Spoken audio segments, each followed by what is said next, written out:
ഈ ബഹുമാനപ്പെട്ട നബിയുനാ മുഹമ്മദ് മുസ്തഫ സല്ലല്ലാഹു അലൈഹി വസല്ലമ തങ്ങൾ ഒരിക്കൽ ആയിഷ ബീവി റളിയല്ലാഹു അൻഹയുടെ വീട്ടിലേക്ക് ഓടി വന്നിട്ട് പറയുന്നു, ആയിഷ, എനിക്കൊന്ന് കിടക്കണം ആയിഷ, എന്റെ ശരീരം തളരുന്നു ആയിഷ. ആയിഷ ബീവി റളിയല്ലാഹു തആല നിലത്തിരുന്നിട്ട് ആ മടിത്തട്ടിലേക്ക് നബി തങ്ങളുടെ പുണ്യ ശരീരം പിടിച്ചു കിടത്തുകയാണ്. തലയറ റസൂലുള്ളാഹിയുടെ തലയറ ആയിഷ ബീവി റളിയല്ലാഹു അൻഹയുടെ മടിയിൽ അങ്ങനെ കിടക്കുകയാണ്. ഭർത്താവ് തളർന്നു വന്നാൽ, ഭർത്താവ് ക്ഷീണിച്ചു വന്നാൽ കിടക്കണമെന്ന് പറയുമ്പോ പെണ്ണെ റൂം തുറന്നിട്ട് ഫാനിട്ട് കൊടുത്ത് AC ഓണാക്കി കൊടുത്താ പോരാ, അടുക്കളയിൽ ജോലിയുണ്ടെന്ന് പറഞ്ഞ് ഓടിപ്പോയാ പോരാ, ഭർത്താവിന്റെ കൂടെ ഇരിക്കണം പെണ്ണെ. അതിന് നിനക്ക് കഴിയോ? അതിന് നിനക്ക് സാധിക്കുമോ? കൊല്ലം ജില്ലയിലെ കുണ്ടുമൺ എന്ന് പറയുന്ന സ്ഥലത്ത് ഇൻഷാ അല്ലാഹ് മാർച്ച് ആദ്യവാരം ഞാൻ പ്രഭാഷണം നടത്തുമ്പോ കുടുംബജീവിതമാണ് പറയുന്നത്. ഒന്നാമത്തെ ദിവസം ഭർത്താവും രണ്ടാമത്തെ ദിവസവും ഭാര്യയുമാണ്. ആ വിഷയത്തിലാണ് അത് വിശദീകരിക്കുന്നത്. ഇപ്പൊ സമയമില്ല. എന്നാലും പണ്ടുള്ള ഉപ്പമാര് ജോലി കഴിഞ്ഞ് വരുമ്പോ നമ്മുടെ ഉമ്മമാരാണ് ഉപ്പമാരുടെ ഭാര്യമാര് നിന്നിരുന്നത് എങ്ങനെയാണ്? ഉപ്പമാര് വരുമ്പോ തന്നെ വാപ്പ വരാറായി, മക്കളെ പെട്ടെന്ന് മുറ്റോക്ക് വൃത്തിയാക്കിയിട്ടെന്ന് പറഞ്ഞ് മക്കളെ കൊണ്ട് മുറ്റോക്ക് അടിച്ചു വാരി വൃത്തിയാക്കിയിട്ട് വാപ്പ കൂലിവേല ചെയ്ത് വരുമ്പോ ഉമ്മച്ച ഇങ്ങനെ ഇറയത്ത് നിൽക്കും. ഒരു കപ്പിൽ, ഒരു മൊന്തയിൽ, ഒരു കിണ്ടിയിൽ നിറച്ച് കഞ്ഞവെള്ളം, കഞ്ഞോളം ഇങ്ങനെ വെക്കും. എന്നിട്ട് ഒരു തോർത്ത് വിയർപ്പ് തുടയ്ക്കാൻ കയ്യിൽ ഇങ്ങനെ വെക്കും. ഭർത്താവ് വന്ന് കയറി ഒന്നെ വരി പറഞ്ഞു തോർത്ത് ഇങ്ങോട്ട് കൊടുത്ത് വെള്ളവും കൊടുക്കുമ്പോ ഇറയത്തൊരു കസേരയുണ്ട്, അതിലേക്ക് ചാരി കിടന്നിട്ട് ഭർത്താവ്, അല്ലാ, ഇന്ന് വാപ്പമാരി ഒന്ന് ഇറാത്ത കസേര ചാരി കിടന്ന മക്കൾ അറുത്ത് വെച്ചിരിക്കും. ആ കിടക്കണ തലയും കുത്തി മക്കൾ മാറിന്നു. ആലോചിച്ചു നോക്കി പണ്ട് എന്തായിരുന്നു അവസ്ഥ. ഈ പ്രിയപ്പെട്ട ഇന്ന് മൂടിപ്പൊതിഞ്ഞിരിക്കുന്ന ഉമ്മമാരുണ്ടല്ലോ, ആ പ്രിയപ്പെട്ട ഉമ്മമാരൊക്കെ അവരുടെ ഭർത്താക്കന്മാരെ സ്വീകരിച്ചിരുന്നത് അങ്ങനെയാണ്. ഭർത്താവ് എവിടെയെങ്കിലും പോവാൻ പോയാൽ അവരുടെ കൂടെ ഇറങ്ങി ഗേറ്റിന്റെ അവിടം വരെ, വാതിലിന്റെ അവിടം വരെ വന്ന് ഇങ്ങനെ നോക്കി നിൽക്കും, മറയുന്നത് വരെ. അതൊക്കെ ഭർത്താവിനോടുള്ള ആദരവാണ്. നമ്മളാണെങ്കിലോ ഭർത്താവ് പോയാലെന്ത് വന്നാലെന്ത്, നമുക്ക് റിയാലിറ്റി ഷോയിൽ അവൻ ജയിക്കണം അവൻ തോക്കണം, അതിന് മെസ്സേജ് അയപ്പാ നമ്മുടെ പരിപാടി. ആലോചിച്ചു നോക്കണം. നബി സല്ലല്ലാഹു അലൈഹി വസല്ലമ തങ്ങളോട് ആയിഷ ബീവി റളിയല്ലാഹു അൻഹ പറഞ്ഞു, നബിയേ, എന്റെ മടിത്തട്ടിൽ കിടന്നു. നബി തങ്ങൾ സന്തോഷത്തോടെ തല വെച്ച് കിടന്നു. ആയിഷ ബീവി റളിയല്ലാഹു അൻഹ തന്റെ വിരൽ തുമ്പുകൾ കൊണ്ട് നബി തങ്ങളുടെ ദാടിരോമത്തിലൂടെ ഇങ്ങനെ വിരലുകൾ ഇങ്ങനെ കടത്തി വിട്ടപ്പോൾ നബി തങ്ങൾ ചോദിച്ചു, ആയിഷ, എന്ത് പരിപാടിയാണ് ആയിഷ? ആയിഷ ബീവി റളിയല്ലാഹു അൻഹ പറയുന്നു, നബിയേ, നിങ്ങളുടെ ദാടിരോമം ഞാൻ എണ്ണി നോക്കാണ് നബിയേ.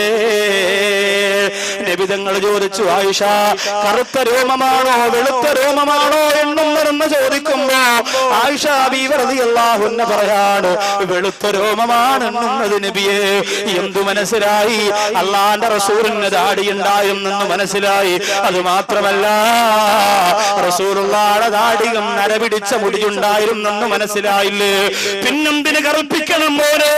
അള്ളാന്റെ ഹബീബെന്ന് നരമാറിച്ച മുടി കൊണ്ട് ജീവിച്ചു പോരെങ്കിൽ ആ റസൂലുള്ളാഹിയുടെ സമുദായത്തിൽപ്പെട്ടവനോ എന്തിനാണ് നിന്റെ നരച്ച രോമം കറുപ്പിക്കാൻ വേണ്ടി? പെണ്ണിന്റെ വാക്ക് കേട്ടുകൊണ്ട് പണം മുടക്കുന്നത് പോലെ വേണ്ട.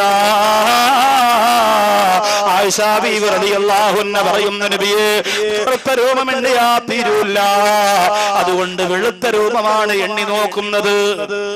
വെളുത്ത രോമമാണ് എണ്ണി നോക്കുന്നത്. റസൂലുള്ളാഹി ചോദിച്ചു, എത്ര രോമമുണ്ട് വെളുത്തത്? ആയിഷ ബീവി റളിയല്ലാഹു അൻഹ പറഞ്ഞു, സഹാബികളോട് പറയുന്നു, സഹാബത്തെ, റസൂലുള്ളാഹിയുടെ ദാടിയിൽ 19 വെളുത്ത രോമമുണ്ടായിരുന്നു എന്ന് ആയിഷ ബീവി റളിയല്ലാഹു തആല അൻഹ പറയുമ്പോ നബി തങ്ങൾ പറയുന്നു, ആയിഷ, ഇനി ഒരുപാട് കാലം ഈ ദുനിയാവിന്റെ തൊലിക്ക് പുറത്ത് എനിക്ക് ജീവിതമില്ല. ഒരുപാട് കാലം ഈ ദുനിയാവിന്റെ തൊലിക്ക് പുറത്ത് എനിക്ക് ജീവിതമില്ല എന്ന് പറഞ്ഞ് ആയിഷ ബീവി റളിയല്ലാഹു അൻഹയോട് പറയുമ്പോ മഹദിയുടെ രണ്ട് കണ്ണുകളും അതാ നിറഞ്ഞൊഴുകുകയാ. റസൂലുള്ളാഹിയുടെ വഫാത്ത് പറയാനുള്ള സമയമില്ല, റസൂലുള്ളാഹിയുടെ വസിയത്ത് പറയാനുള്ള സമയമില്ല. എന്റെ പ്രിയപ്പെട്ടവര്, ഇന്നത്തെ വിഷയം എനിക്ക് ആത്മാവിന്റെ നമ്പരങ്ങൾ എന്ന വിഷയത്തിന്റെ പ്രധാന ഭാഗം പൂർത്തീകരിക്കണമെങ്കിൽ അതൊന്നും വിശദീകരിച്ചാ പറ്റൂല. അല്ലാഹുവിന്റെ ഹബീബൻ നബി മുഹമ്മദ് മുസ്തഫ സല്ലല്ലാഹു അലൈഹി വസല്ലമ തങ്ങൾ ആ വാർത്ത പറഞ്ഞപ്പോ ആയിഷ ബീവി റളിയല്ലാഹു അൻഹയുടെ കണ്ണുകൾ നിറഞ്ഞൊഴുകി. അല്ലാഹുവിന്റെ റസൂൽ പറയുന്നു, ആയിഷ, എന്റെ മരണത്തെ കുറിച്ച് നീ അറിയണ്ട ആയിഷ, എന്റെ മരണത്തെ കുറിച്ച് നീ ചിന്തിക്കണ്ട.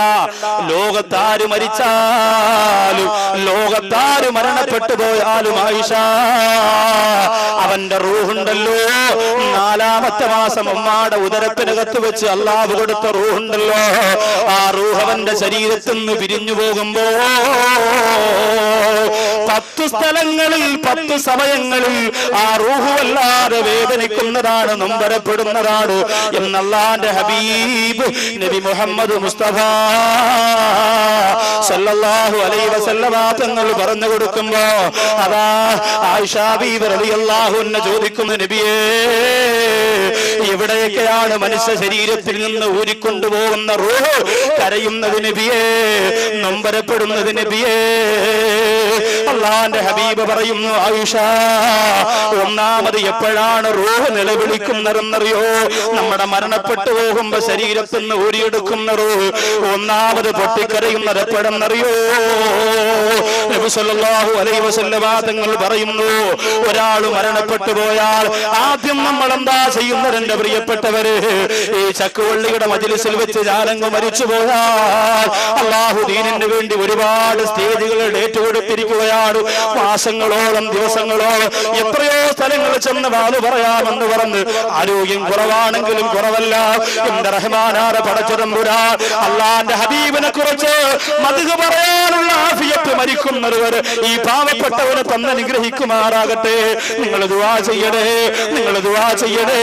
അല്ലാഹുവിന്റെ റസൂലിനെ കച്ചവട കണ്ണോടുകൂടി കണ്ടുകൊണ്ട് എന്റെ പ്രിയപ്പെട്ടവര് ആ ഹബീബായ നബി തങ്ങളെ നടുറോട്ടിലിട്ട് ചവിട്ടി തേച്ചുകൊണ്ടിരിക്കുന്ന സമുദായത്തിന് മുന്നിൽ അല്ലാഹുവിന്റെ ഹബീബ് ആരാണെന്ന് പറയാൻ സംഘടനാ പക്ഷപാതിത്വമില്ലാതെ മനസ്സ് തുറന്നു പറയാൻ കൊതിയുള്ളവനാണ് ഞാൻ.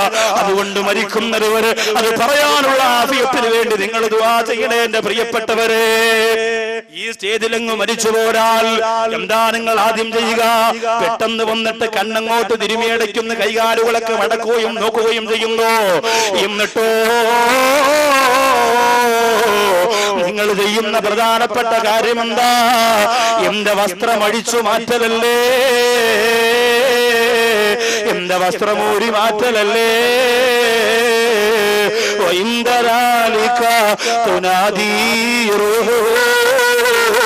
ആ മയ്യത്തിന്റെ വസ്ത്രം, ആ ധരിച്ചിരിക്കുന്ന വസ്ത്രം അങ്ങോട്ട് അടിച്ചു മാറ്റുമ്പോ നമ്മുടെ ശരീരത്തിൽ നിന്ന് പിരിഞ്ഞുപോയ റൂഹുണ്ടല്ലോ, ആ റൂഹ് പറയുന്നു, യാ ജമാഅത്തി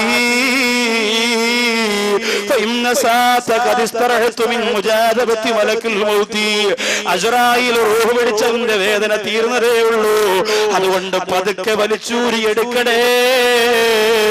നിങ്ങൾ ആ വസ്ത്രം അഴിച്ചെടുക്കുമ്പോ, ആ ശരീരം കുലുങ്ങുമ്പോ ആ ശരീരത്തിന്റെ വേദന ഉണ്ടാകുന്നുണ്ട്.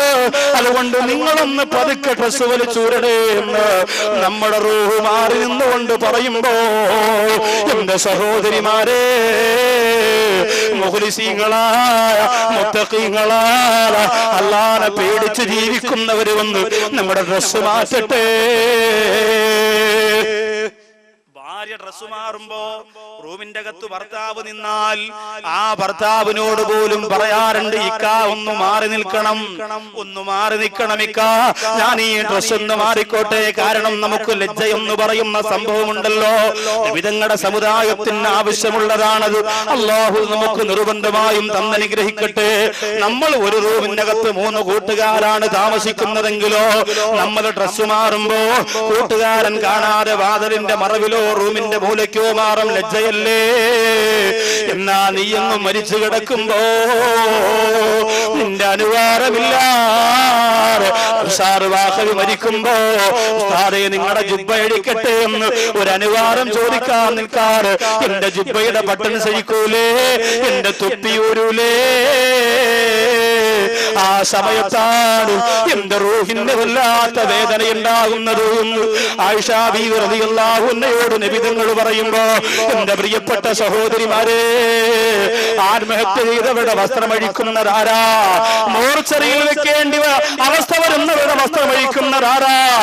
വാഹനാപകടത്തിൽപ്പെട്ട് നടുറോട്ടിൽ പിടഞ്ഞു മരിക്കുന്നവർ മെഡിക്കൽ കോളേജിലേക്ക് കൊണ്ടുപോയി പോസ്റ്റ്മോർട്ടം ചെയ്യാൻ വിധിക്കപ്പെട്ടാൽ അവരുടെ വസ്ത്രമഴിക്കുന്നതാരാ? തിരുവനന്തപുരം മെഡിക്കൽ കോളേജിൽ 6 മയ്യത്തുകളുടെ വസ്ത്രം അടിച്ചു മാറ്റുന്നത് കണ്ടവനാ ഞാൻ. എത്രയോ ജനങ്ങൾ അവിടെ നിൽക്കുകയാണ്. അന്യപുരുഷന്മാരും അന്യ സ്ത്രീകളും എല്ലാം ഉണ്ടല്ലോ. പോലീസുകാര് കത്രിക കൊണ്ടുവന്നിട്ടല്ലേ മോനെ നിന്റെ പാന്റ് അടിച്ചു മാറ്റുന്നത്, മോളെ നിന്റെ ചുരിദാറ് വെട്ടിമാറ്റുന്നത്. അല്ലാഹു കാത്തു രക്ഷിക്കട്ടെ. ഓയൂർ ഞാൻ പ്രഭാഷണത്തിന് പോയപ്പോ ഒരു പ്രിയപ്പെട്ട കാമുകി, ആ കാമുകി വേറെ കല്യാണത്തിന് സമ്മതിച്ചെന്ന് പറഞ്ഞ് നട്ടല്ലില്ലാത്തവനെ ഒരു ചെറുപ്പക്കാരൻ ആത്മഹത്യ ചെയ്തെന്ന് കേൾക്കാൻ കഴിഞ്ഞു. അല്ലാഹു നമ്മുടെ സമുദായത്തിലെ ചെറുപ്പക്കാരെ കാത്തുരക്ഷിക്കട്ടെ. എന്തിനാണ് മോനെ ഒരു നിമിഷത്തെ സുഖത്തിന് വേണ്ടി അല്ലാഹു കനിഞ്ഞരുളിയ മനോഹരമായ ശരീരത്തെ കൊണ്ടുപോയി എന്തിനാണ് മോനെ നീ കൊലയ്ക്ക് കൊടുക്കുന്നത്? എത്ര മയ്യത്താണ് പോസ്റ്റ്മോർട്ടം ചെയ്തത്?